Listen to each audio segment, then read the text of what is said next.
street, weirdly enough. No, thanks for having me tonight. I was super excited. I just took a leak in the bathroom. I was so excited, I forgot that I still had a pimple patch on. Yeah. 30 years old, still wearing pimple patches. Also can't grow a beard. That's where I'm at. I don't know what the fuck is going on with me right now. I gotta do something.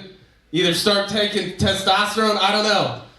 I might become the first biologically born male to transition into a man at this point. I gotta switch something up. I'm trying to lose a little weight, you know, just trying to work out more in the new year. I'm almost getting there. I have a little bit of a beer belly still. I like to drink, you know, just a little beer belly. It's a nice term. That is the nicest way to call someone a fat alcoholic, if you think about it. Like, that was definitely a term that someone's grandma made up during an intervention.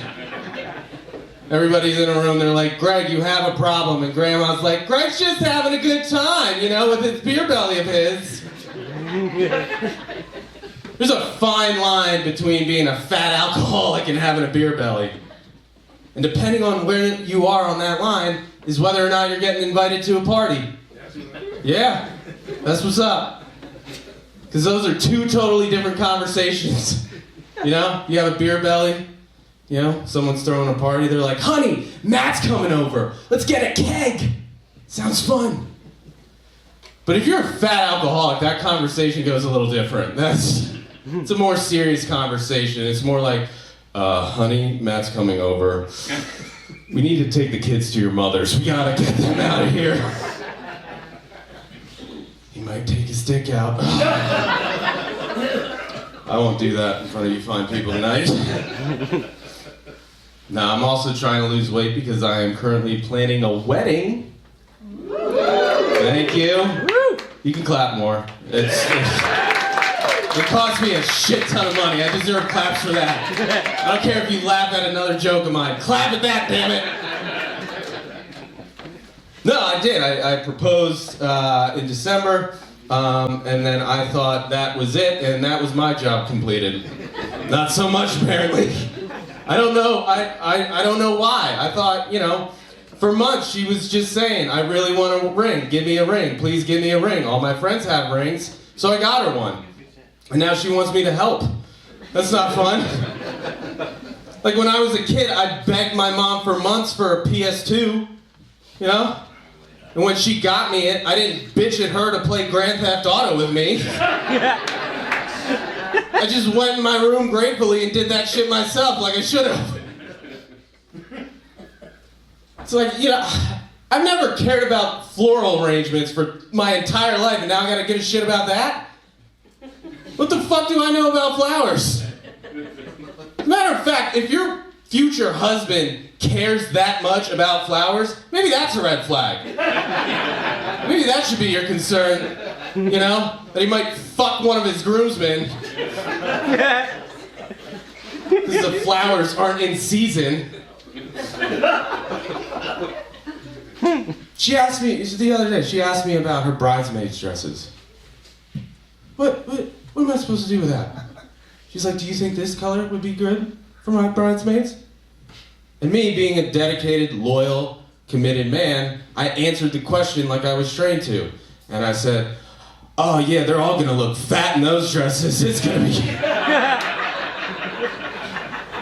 Which is what I thought I'm supposed to say about women in other dresses at this point in my life. What's the right answer to that? Yeah, I would bang all of your bridesmaids in that dress. Your one friend with the fat ass is really gonna wear that well.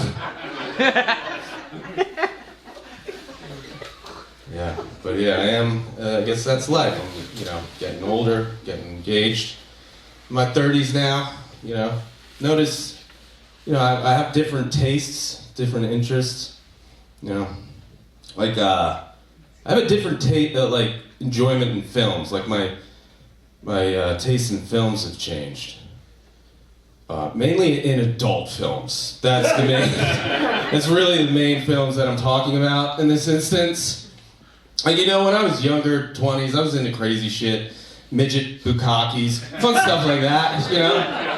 Stuff everybody can get behind. But now I'm older, so like my priorities have changed, so I like different things. Like just the other day, I was watching this video. This nice young lady, she was a real estate agent. Okay. She was showing this fine gentleman an open house. All right?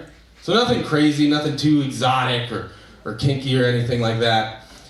And as I'm watching the video, I realized that the fantasy at this point in my life was no longer just having sex with this beautiful woman. The fantasy was just one day owning a home. That seemed less obtainable in my life right now than sleeping with a porn star. They were getting it on in the master bedroom. I'm looking past them. I'm like, oh my God, is that a walk-in closet? Ah! Love to have one of those. I thought I had a MILF fetish. Turns out I just want somebody to co-sign with me. That's what really gets me hard. I should have fucking ate before this. I could use like a peanut butter sandwich, I'm not gonna lie. There's no real punchline to that. I'm just really into peanut butter right now. I don't know, it's weird. You're an adult, you just kind of get back into that. Here's the deal, I have a dog, right? And he's got a bad hip. So every morning, if you guys have dogs, when you have to give him a pill, what do? Scoop of peanut butter, put the pill in there, licks it up, has no idea what's going on, right? He's happy, he's loving life. And I give that to him every morning, and every morning, he seems so much happier than I do. So now I keep a jar of Jif in my medicine cabinet. And my mornings have been turning upward, I'll be honest. It's nice to start your day out with peanut butter. Every morning, I have to take a pill for my receding hairline. Not great.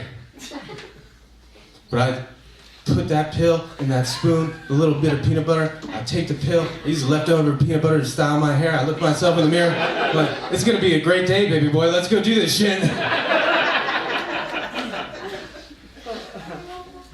So, I went to purchase more of these hair pills, and online it said, you know, it recommends other products, you know, customers also bought this. And it recommended sildenafil. Does anybody know what sildenafil is? Woo! Bingo! It's Viagra, folks. That's what it is. And well, it came doctor recommended, so I figured I'd give it a try. Doctors convinced me to wear a mask for 2 years. You don't have to twist my arm for dick pills. That seems a little... So I started taking them too, and yep, my life's been better. Can't complain, it's pretty cool. Hey, I look at it as a performance enhancer, right? You know? It's a performance enhancer. All my heroes growing up were baseball players. You think I'm better than Barry Bonds? Fuck no. My performance has been better though. I haven't told my fiance about that last development. That's a weird conversation to bring up. You know? Like just the other night we were lying in bed and she's like, Matt, I just want to let you know, I'm so happy that we're engaged, deeply in love with you. The sex has been fantastic. But why, for some reason, every time before we're intimate, you have to eat a peanut butter and jelly sandwich? And I'm like, don't worry about that, focus on the awesome sex. You want to have more sex? Yeah, more sex, let's do it, baby. Before, I'm a little famished, so I'm gonna snack on some peanut butter crackers in the kitchen. And I'll be back in 20 minutes. All right, guys, thank you so much.